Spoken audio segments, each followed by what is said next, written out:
Assalamualaikum warahmatullahi wabarakatuh. Apa kabarnya semua? Semoga kalian baik-baik saja. Kali ini saya akan membahas alur novel Donghua Swallowed Star. Tanpa basa-basi, yuk langsung disedot.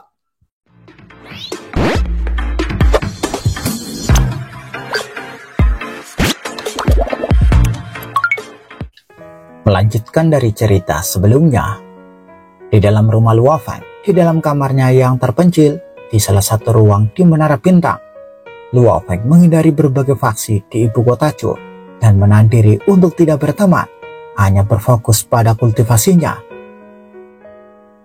Bulu ini, Luo Feng menatap bulu kuning di depannya, mencubit dan menariknya pelan. Bulu ini sangat kuat, dan ujung bulunya setajam pisau. Dengan pikirannya, bulu kuning itu terbang keluar dan melayang di udara. Luo Feng mengulurkan tangannya, dan ujung jarinya samar-samar bersinar dengan ujung yang tajam. Dengan lambaian tangannya yang ringan, dia memotong sejumput kecil ujung bulu itu. Luo Feng bahkan merasakan sedikit perlawanan. Kemampuan bertarung jarak dekatku jauh lebih kuat daripada teknik transformasi galaksi jarak jauhku. Tetapi memotong sejumput kecil bulu ini masih menimbulkan perlawanan, kata Luo Feng kagum, lalu meraih sejumput bulu kecil itu dan mengerahkan tenaga. Kekuatan mengerikan yang melampaui puncak jalur tubuh di alam kekacauan meletus, menghancurkan gumpalan kecil itu hingga menjadi partikel paling mendasar.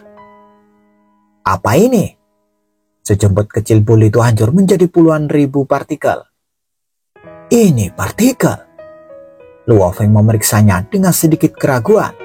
Permukaan partikel juga memiliki pola hukum kekacauan. Sekilas, mereka tampak mirip dengan partikel dalam teknik transformasi galaksi, transformasi jurang hitam, dan teknik transformasi lainnya. Tetapi, spiritualitas kehidupan mereka jauh lebih kuat, ribuan atau bahkan puluhan ribu kali lebih kuat daripada spiritualitas kehidupan dalam 5 teknik transformasiku. Mengapa, meski sama-sama partikel, spiritualitas kehidupannya begitu kuat? Luo Feng melambaikan tangannya pelan, mengiris salah satu partikel. Saat partikel itu terbelah, Luo Feng segera melihat bagian dalamnya. Partikel ini mengandung pola hukum kekacauan, dan di dalamnya terdapat 2 partikel yang lebih kecil, yang sebagiannya menyatu. Partikel yang lebih besar membungkus 2 partikel yang lebih kecil, dan 2 partikel yang lebih kecil itu sebagian menyatu, kata Luo Feng. Dia mengamati sambil terus mengiris partikel yang lebih kecil itu. Saat 2 partikel itu terbelah, berbagai pola hukum menjadi jelas dan mereka mulai hancur total. Singkat cerita, Luo Feng terus melakukan percobaan dengan membelah partikel bulu emas. Waktu pun berlalu, dia terus mencoba, belajar dari setiap percobaan, meneliti warisan lebih lanjut, dan membelah partikel burung dewa bulu emas untuk diamati dengan seksama. Sementara itu, burung dewa bulu emas di bawah Raja Tiandu dapat merasakannya bahwa beberapa bagian tubuhnya sedang dipotong. Tetapi karena ini adalah pertukaran sukarela, dia hanya bisa membiarkan semuanya terjadi tanpa berani merusak bulunya sendiri. Setelah entah berapa kali mencoba, kekuatan dewa berubah lagi. Kali ini, dia berubah menjadi 2 tetesan, hitam dan putih. Dan kedua tetesan ini menyatu dengan sempurna. Saya berhasil. Mata Luo Feng berbinar. Warisannya telah mencatat teknik transformasi fusi yin yang, tetapi cukup rumit, membutuhkan pemahaman mendalam tentang hubungan yin yang. Luo Feng mampu menyempurnakan teknik transformasinya menggunakan penelitian partikel dari material burung dewa bulu emas. Ini merupakan kemajuan besar bagiku, gumam Luo Feng. Setelah menyempurnakan teknik transformasi ini, Luo Feng merasakan kegembiraan yang luar biasa. Partikel-partikel dari material makhluk-makhluk lapisan kekacauan yang paling sempurna menyimpan misteri yang tak ada habisnya. Luo Feng mendesah dalam hati. Hanya penelitian partikel ini yang dapat membuatku menyempurnakan teknik transformasiku lebih jauh. Namun, ini baru permulaan. Dia hanya bisa memulai dari bentuk yin yang paling sederhana. Saat Luo Feng merenung, pikirannya dipenuhi dengan wawasan. Scene berganti. Di ibu kota Chu, Cuyo memegang dekret kekaisaran dari kerajaan Zhou yang menugaskannya untuk mengawasi hutan binatang Laut Utara dan mengelola perburuan binatang buas dari alam kekacauan yang tak terhitung jumlahnya selama 10.000 zaman. Pengiring Cuyo segera bertambah banyak dan ia memegang kendali atas hutan ini. Di antara 7 markus tingkat pertama, mengelola hutan binatang Laut Utara selama 10.000 zaman merupakan tugas yang sangat penting. Cuyo sangat menyadari bahwa ketiga saingannya, Markuis Cuji, Markuis Cuyuan, dan Markuis Cufeng tidak akan membiarkannya begitu saja. Mereka pasti ingin mempersulitku. Aku akan membuat mereka pusing dulu, kata Cuyo sambil tersenyum dingin. Di puncak bersalju di hutan binatang Laut Utara, Cuyo secara pribadi memimpin pengiringnya dan ratusan jenderal alam kekacauan. Sebagai salah satu dari 7 markus tingkat pertama, statusnya sangat mulia dan dia dengan mudah mengatur perburuan terhadap monster-monster alam kekacauan yang tak terhitung jumlahnya di hutan binatang Laut Utara. Hutan binatang Laut Utara meliputi wilayah yang luas dan setiap binatang harus dilacak dengan seksama, kata Cuyo sambil mengamati dengan tenang. Ia telah menguasai hutan ini menjadikannya sumber daya penting untuk naik ke tampuk kekuasaan. Tetapi Cuyo tahu betul bahwa tugas berburu ini tidak sesederhana itu. Saingannya tidak akan membiarkan dia meraih kesuksesan dengan mudah. Mereka niscaya akan mengirimkan pasukannya untuk mengganggu operasinya, mencoba mencegahnya mencapai tujuannya. Biarkan mereka datang, aku sudah siap, pikir Cuyo. Saat waktu terus berlalu, dan selama pembagian tugas di antara 7 bangsawan kelas 1 kerajaan Yanfeng, Markuis Cuyo tampaknya bersikap rendah hati. Dalam sekejap mata, setengah abad telah berlalu. Akhirnya giliranku untuk mengambil prioritas lagi. Dengan bantuan Ordo Markuis kelas 1, di Cuyo menemukan tugas tingkat raja terbaru. Bahkan para Markuis kelas 1 hanya sesekali akan menghadapi misi tingkat raja, dan 7 Markuis kelas 1 harus membuat pilihan mereka secara berurutan.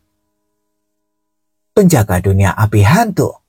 Cuyo menatap tugas ini dengan tatapan berapi-api di matanya. Nilai tugas ini bahkan lebih tinggi daripada hutan binatang Laut Utara.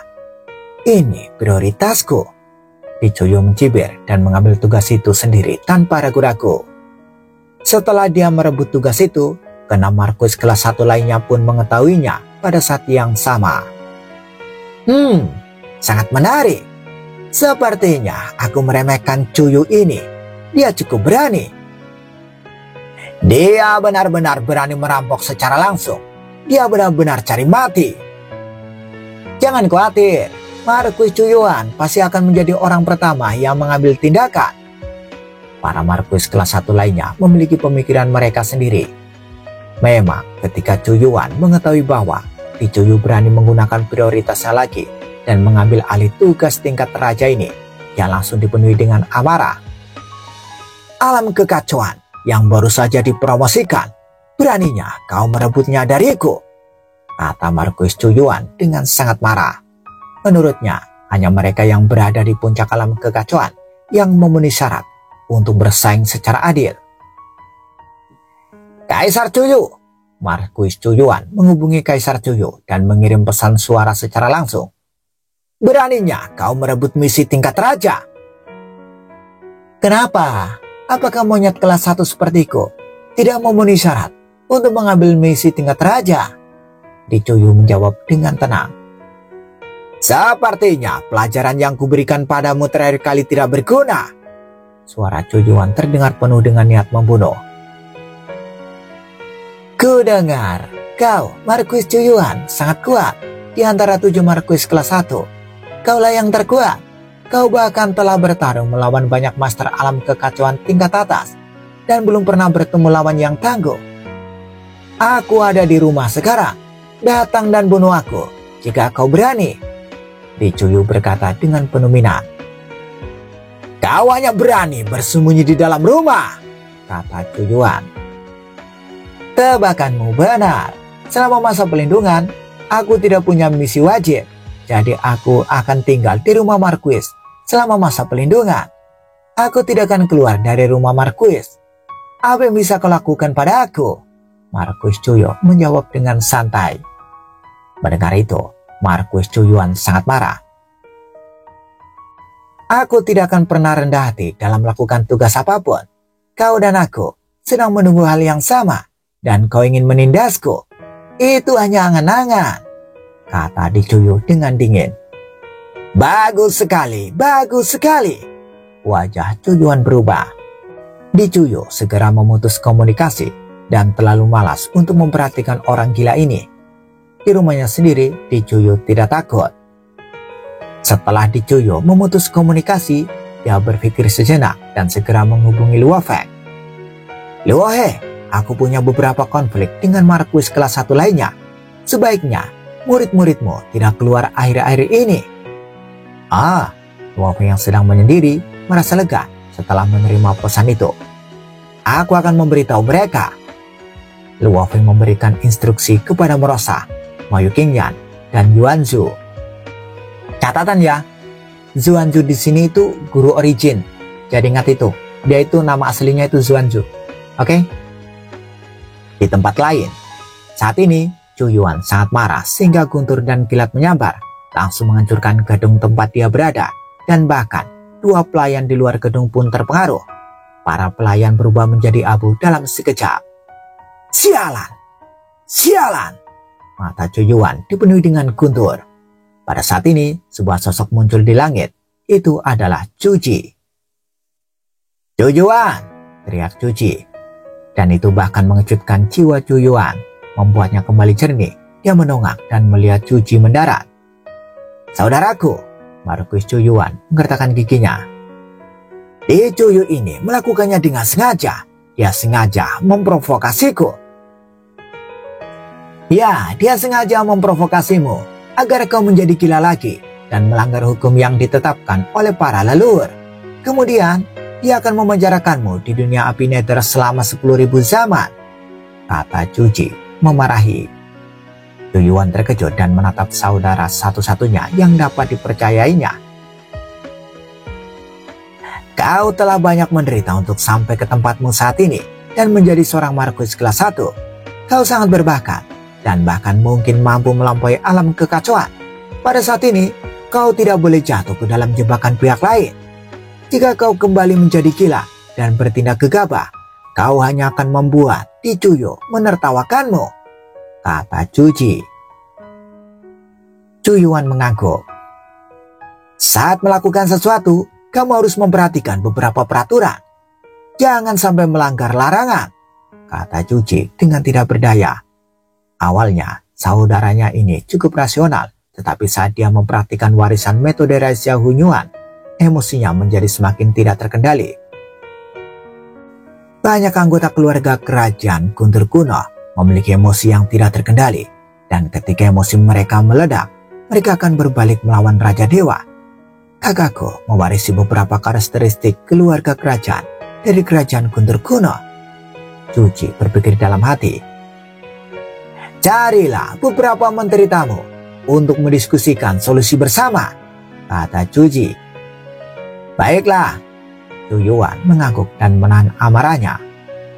Waktu berlalu, Cuji, Cuyuan, dan 3 pejabat tamu berkumpul bersama 5 makhluk puncak di alam kekacauan, membahas masalah ini. Sebenarnya itu juga untuk membiarkan Cuyuan melampiaskan amarahnya. Amarah Cuyuan hanya akan membuatnya semakin gila jika dia tidak melampiaskan amarahnya. Di Cuyo berkata bahwa dia akan tinggal di rumah Marquis selama masa pelindungan dan tidak akan meninggalkan rumah Marquis sama sekali. Aku benar-benar ingin menghancurkannya menjadi bubur. Ya, jika dia tidak keluar, aku tidak percaya bahwa istri dan anak-anaknya tidak akan keluar, kata Marquis Cuyuan dengan wajah jeleknya yang penuh kemarahan. Menyerang kerabat seorang Marquis kelas 1 sama saja dengan menyerang seorang Marquis kelas 1, kata Marquis Cuji di sampingnya. Aku tidak akan membunuh mereka, aku hanya akan menghancurkan mereka. Selama mereka tidak mati, hukuman yang diberikan hanya ringan, kata Cuyuan. Menyerang anggota keluarga adalah hal yang tabu, kata Cuci sambil menggelengkan kepalanya. Ini tidak boleh dan itu tidak baik. Apa yang bisa kita lakukan? Kata Cuyuan marah. Pria berjubah hijau di sampingnya berkata sambil tersenyum. Tuan Cuyuan, jangan khawatir. Alasan mengapa Di Cuyo menolak untuk menyerah adalah karena dia ingin bersaing untuk mendapatkan sumber daya. Kalau begitu, kita bisa menyerang orang-orang yang paling dia sayangi. Bukankah pembantu terbesarnya sekarang adalah pejabat tamu Luohe? Tidak ada hukum dan peraturan yang membatasi pengejaran pejabat tamu. Tidak ada hukum dan peraturan yang membatasi pengajaran pejabat tamu. Bahkan jika mereka terbunuh, mereka tidak akan dimintai pertanggungjawaban. Ya, orang terkuat di sekitarnya adalah Luohe. Tetapi Luohe berada di puncak alam kekacauan. Dan dia pasti telah berlatih banyak teknik penyelamatan nyawa. Terlalu sulit untuk membunuhnya, kata Cuyuan sambil mengangguk. Meskipun kita tidak bisa membunuhnya sepenuhnya, selama kita membunuhnya sekali dan mengambil hartanya, dia akan sangat tertekan, kata pria berjubah hijau. Pria kuat seperti dia membawa semua harta yang telah dikumpulkannya selama bertahun-tahun bersamanya. Jika dia mati sekali, semua harta itu akan hilang. Bahkan jika dia bisa bertahan hidup dengan keterampilan menyelamatkan nyawa, aku khawatir itu akan sangat menyakitkan, kata seorang wanita tua di sebelahnya. Dengan kemampuan yang kita miliki, meskipun kita tidak dapat membunuhnya, tidaklah sulit untuk mengambil harta karunnya, kata lelaki tua dengan lingkaran emas di lengan kirinya dengan santai. Baiklah, Cuyuan mengangguk. Scene berganti. Di ibu kota Chu, di Menara Seribu Bintang.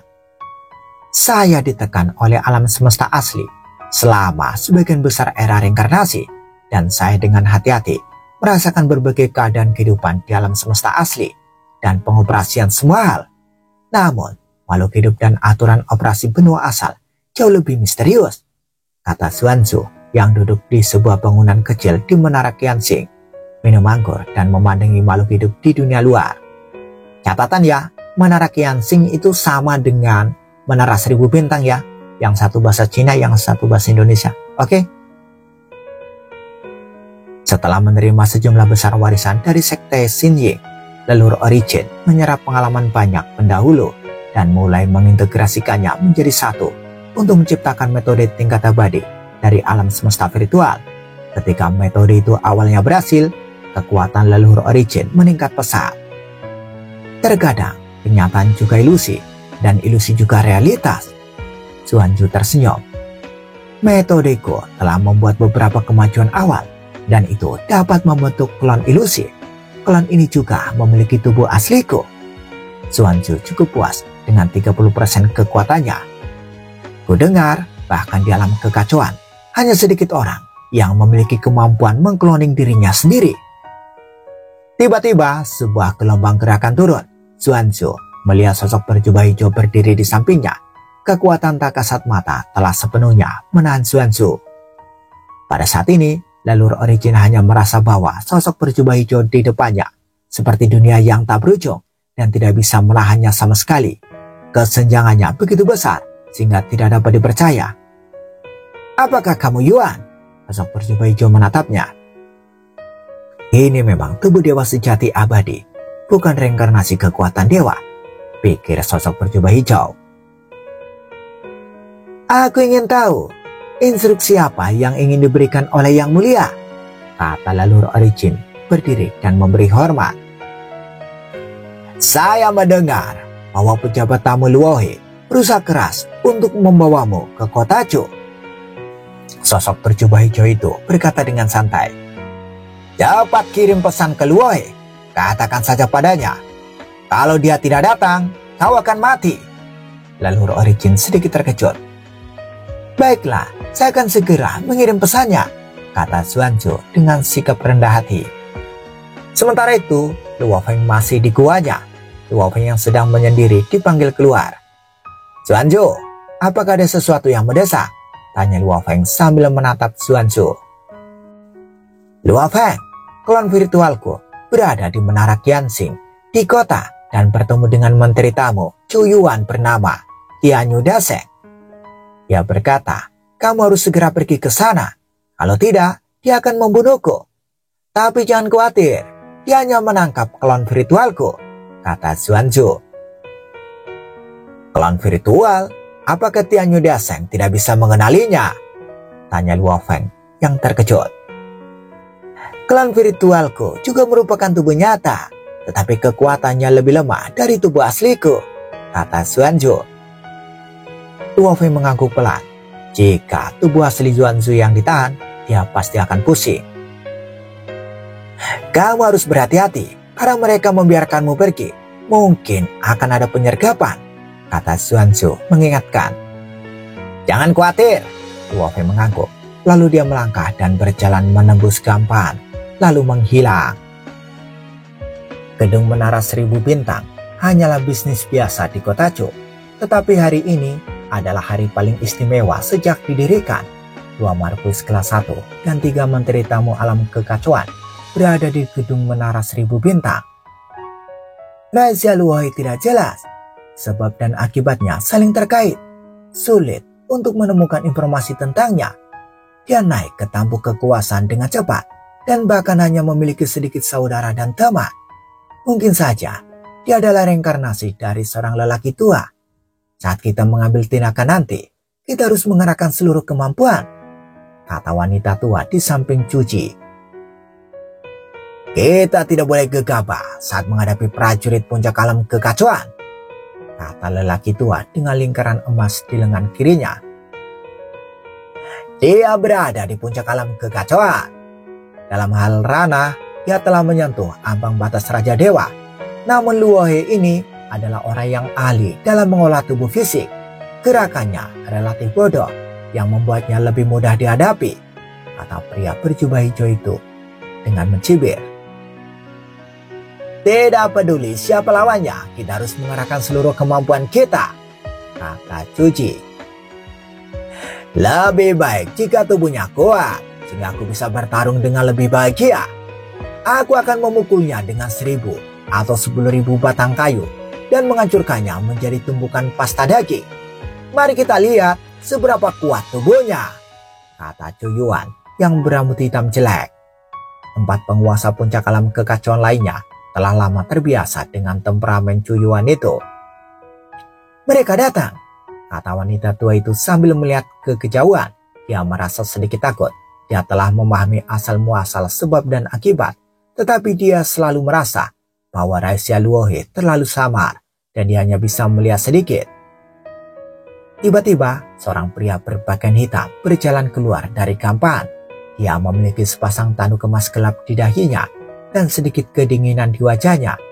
Begitu dia keluar, dia melihat ke arah Menara 1000 Bintang dan langsung menatap 2 markuis kelas 1 dan 3 menteri tamu dari alam kekacauan. Markuis Chu Yuan, Markuis Cuci, dan 3 pejabat tamu. Kalian semua adalah orang-orang berstatus tinggi. Beraninya kalian menyerang dewa sejati abadi di sampingku, kata Luo Feng sambil menatap mereka. Pejabat tamu Luohe telah tinggal di gua dan belum pergi. Kami hanya menggunakan sedikit trik untuk mengundangnya keluar dan menemui kami. Cuci tersenyum dan berkata dengan suara riang. Saya yakin pejabat tamu Luohe juga tahu tentang beberapa konflik antara kami dan Kaisar Cuyo. Saya telah mengasingkan diri sejak saya tiba di kota Chu, jadi saya tidak begitu jelas tentang rincian konflik antara para markuis kelas 1, kata Luo Feng. Keempatnya dan Cuci sedikit terkejut. Tidak masalah jika kau tidak tahu, Cuci melanjutkan. Kami akan memberimu 2 pilihan. Satu adalah menjauh dari Di Cuyo dan tidak pernah membantunya lagi. Yang kedua adalah terus membantu Di Cuyo dan menjadi musuh kami. Kau pilih salah satu dari 2 jalan itu, kata Cuyo. Pilih salah satu dari 2 jalan? Luo Feng menatap mereka sambil tersenyum. Apakah kalian layak untuk aku pilih? Markuis Chu Yuan, Markuis Cuci, dan ketiga pejabat tamu semuanya langsung berubah warna. Apakah kita layak? Mata Marquis Chuyi dipenuhi amarah. Marquis Chuyuan yang sudah memiliki temperamen buruk bahkan lebih marah lagi. Pria berjubah hijau itu menembus dingin dan tiruan ilusi leluhur origin yang terikat dan tidak dapat bergerak musnah dalam sekejap. Pada saat yang sama, langit di sekitar Menara Seribu Bintang menjadi gelap. Wanita tua itu juga melirik Luo Feng. Berdengung. Secara diam-diam, serangan mental menyelimuti Luo Feng, mengaburkan pikiran Luo Feng dan mengaburkan persepsi Luo Feng.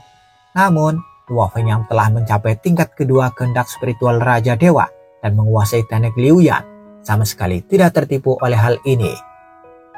Penyebab dan akibat dibutakan. Luo Feng merasakan taktik lawan dan tingkat kemauan spiritual lawan baru saja mulai memasuki ambang batas Raja Dewa.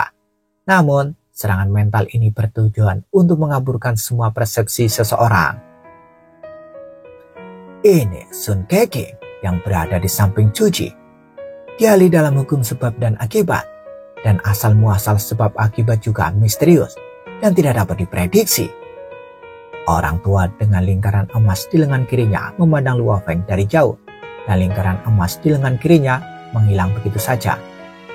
5 lingkaran emas ilusi muncul dari udara tipis menyelimuti Luo Feng dan langsung mengencangkan 5 lingkaran emas itu untuk menahan tubuh Luo Feng yang mengandung banyak kekuatan seperti menyegel, menahan, mencekik, dan menekan. Bahkan Luo He tidak bisa menghindari lingkaran emasku. Orang tua itu mencibirnya. Tubuhnya yang sebenarnya akan hancur. Melihat 5 lingkaran emas yang menjebak Luo Feng, pria berjubah hijau itu tersenyum dan sebuah formasi besar muncul samar-samar di seluruh dunia. Saat formasi itu mulai beroperasi, rantai langit dan bumi yang tak terhitung jumlahnya menyelimuti Luo Feng. Chuyi tersenyum, dia merasa sudah menang. Saat Luo He terjebak oleh lingkaran emas, dia berpikir akhir ceritanya sudah ditentukan. Apakah hanya ini metodemu? Suara Luo Feng tiba-tiba terdengar dan dia mengerahkan sedikit kekuatan. Komponen dasar dari 5 metode transformasinya semuanya telah berubah menjadi bentuk partikel yin dan yang, dan kekuatannya telah meroket. Di antara 5 metode transformasi Luo Feng, 4 diantaranya adalah pertarungan jarak dekat. Bang, bang, bang! Dengan satu kekuatan, kelima lingkaran emas itu hancur berkeping-keping. Rantai langit dan bumi secara alami hancur saat menyentuh permukaan pakaian Luo Feng. Adegan ini membuat 2 marquis kelas 1 dan 3 menteri tamu alam kekacauan tercengang. 5 lingkaran emasku telah patah. Orang tua itu tidak dapat mempercayainya melihat pemandangan ini. Ini adalah harta karun rahasia senjata. Namun ini rusak. Dia bisa menerima lingkaran emas yang direntangkan itu. Namun semuanya hancur dalam sekejap. Ketika banyak rantai langit dan bumi milik pria berjubah hijau itu terkondensasi oleh formasi besar langit dan bumi yang menyentuh pakaian Luo Feng, semuanya secara alami musnah.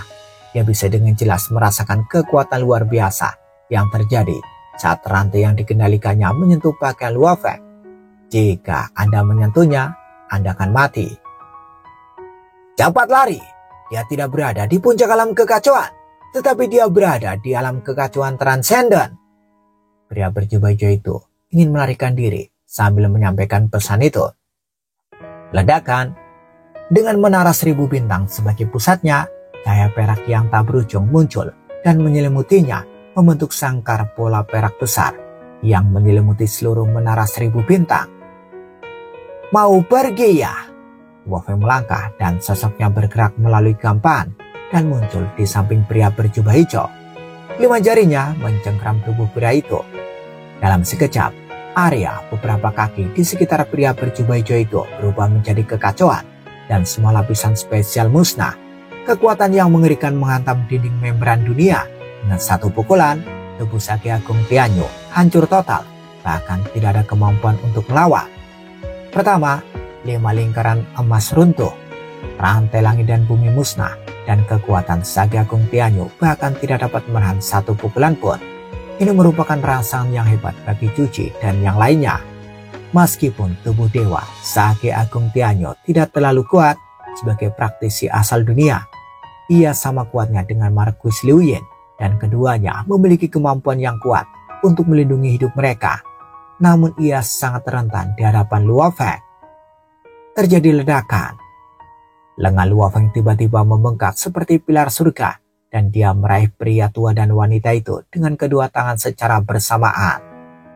Luo Feng tentu memiliki informasi terperinci tentang 2 marquis kelas 1 dan 3 menteri tamu alam kekacauan. Faktanya, 3 menteri tamu alam kekacauan memiliki kemampuan terkuat untuk melarikan diri. Jadi Luo Feng pertama-tama berurusan dengan Sage Agung Tianyu dan kemudian berurusan dengan 2 tamu lainnya.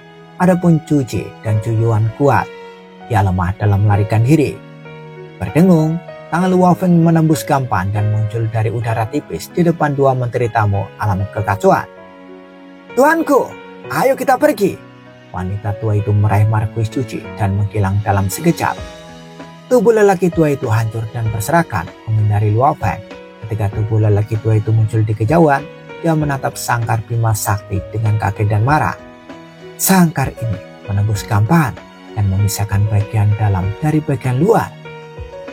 Wanita itu bersama dengan Marquis Chu Ji telah terbang ke langit yang jauh di atas rumah bangsawan itu. Baru saat itulah dia merasa lega dan melihat ke arah menara 1000 bintang dari jauh. "Tuanku, saya hanya bisa membawa 1 makhluk alam kekacauan bersamaku untuk mengintegrasikan teknik pelarian sebab akibat. Saya hanya bisa membantu Anda melarikan diri," kata wanita itu. "Terima kasih Sun Kage. Tanpamu, aku tidak akan bisa melarikan diri." Chu Ji menatap ke kejauhan dengan kaget dan marah. Matanya menembus penghalang ruang dan melihat sangkar Bima Sakti di kejauhan. Kandang itu dapat memisahkan bagian dalam dan luar. Sangat sulit untuk melarikan diri. "Dan Kakek, apakah ada cara untuk menyelamatkan Marquis Chu Yuan dan yang lainnya?" tanya Marquis Chu Ji. "Itu mustahil." Wanita itu menggelengkan kepalanya. Luo He tidak hanya bergerak sangat cepat, tetapi dia masih bisa melakukan perjalanan melalui gampan bahkan ketika Sage Agung Tianyu mengendalikan langit dan bumi. Jika aku menggunakan metode pelarian kasual untuk menyelinap masuk, aku khawatir aku akan terkena serangan saat aku muncul. Tubuh dewaku tidak sebaik milik saudara Tianyu. Jika aku terkena, tubuh asliku akan mati. Dia seharusnya adalah alam kekacauan transenden dari tubuh fisik. Dia dapat bersaing dengan Raja Dewa. Dengan tubuh fisiknya, kita tidak mampu memprovokasi dia, kata wanita itu yang juga sedikit takut. Chu Ji tampak muram. "Aku tidak menyangka hanya kita berdua yang akan lolos kali ini." Sebagai seorang bangsawan kelas 1, Di Chuyo tentu saja mengetahui berita di ibu kota Chu. Dia menerima berita tentang pertempuran di Menara 1000 Bintang. "Apa? Marquis Chu Yuan dan Marquis Chu Ji serta kelima orang lainnya menentang saudara Luo He?" Di Chuyo merasa cemas. "Bukankah aku sudah memberitahu saudara Luo He untuk berhati-hati? Bagaimana dia bisa disergap?" Bersambung, bagaimana kelanjutan kisahnya? Tunggu jawabannya di episode selanjutnya. Dadah. Maaf ya, jarang upload karena ini lagi sibuk. Banyak sekali BIM tag untuk kegiatan pilkada. Jadi maaf banget ya.